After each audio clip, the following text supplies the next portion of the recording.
ಕೆಲಸ ಮಾಡ್ತಾರೆ. ನಂತರ ಅದೇ ಪೊಲೀಸ್ ಅಧಿಕಾರಿ ವಿರುದ್ಧ ಅಕ್ಟೋಬರಲ್ಲಿ ಅವರು ಮಹಿಳೆ ಪತ್ರ ಬರೀತಾಳೆ, ನನಗೆ ಲೈಂಗಿಕ ಕಿರುಕುಳ ಇದೆ, ಬೇಕಾದಂಥ ದಾಖಲೆಗಳನ್ನ ಈಗಾಗಲೇ ಸಲ್ಲಿಕೆ ಮಾಡಿದ್ದೀನಿ, ಆದರೂ ನನಗೆ ನ್ಯಾಯ ಕೊಡಿಸ್ತಿಲ್ಲ ಅಂತೇಳಿ.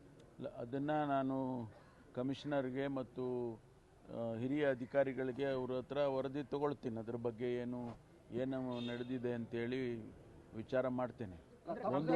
ಒಂದು ವೇಳೆ ಅದು ಸತ್ಯ ಕಂಡು ಬಂದರೆ ಅವ್ರ ಮೇಲೆ ಕ್ರಮ ತಗೊಳ್ಳೋಣ.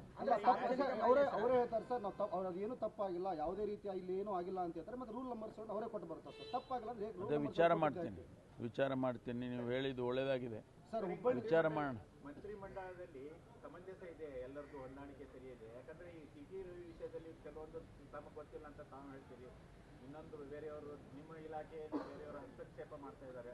ಇದರ ಬಗ್ಗೆ ನೋಡಿದ್ರೆ ಒಟ್ಟಾರೆ ಮಂತ್ರಿಮಂಡಲದಲ್ಲಿ ಏನಾದರೂ ಸರಿ ಇದೆಯೋ ಇಲ್ಲ ಅನ್ನುವಂಥ ಸಮಸ್ಯೆ ನೋಡಿ. ಪೊಲೀಸ್ ಇಲಾಖೆ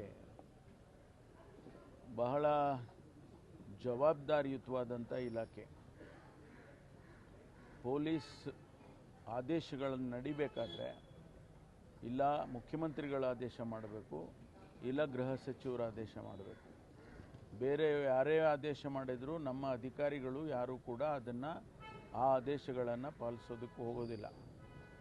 ಸುಮ್ಮನೆ ಇವರು ಹೇಳ್ತಾರೆ, ಹಸ್ತಕ್ಷೇಪ ಮಾಡ್ತಾರೆ. ಈಗ ಜೋಶಿ ಅವರು ಹೇಳಿದ್ದಾರೆ, ಅಸಮರ್ಥ ಗೃಹ ಸಚಿವರು ಅಂತೇಳಿ. ಈ ರೀತಿ ಎಲ್ಲ ಹೇಳಿಕೆಗಳನ್ನ ಕೇಳ್ಕೊಂಡು ನಾವು ಇಲಾಖೆಗಳು ನಡೆಸೋದಿಲ್ಲ.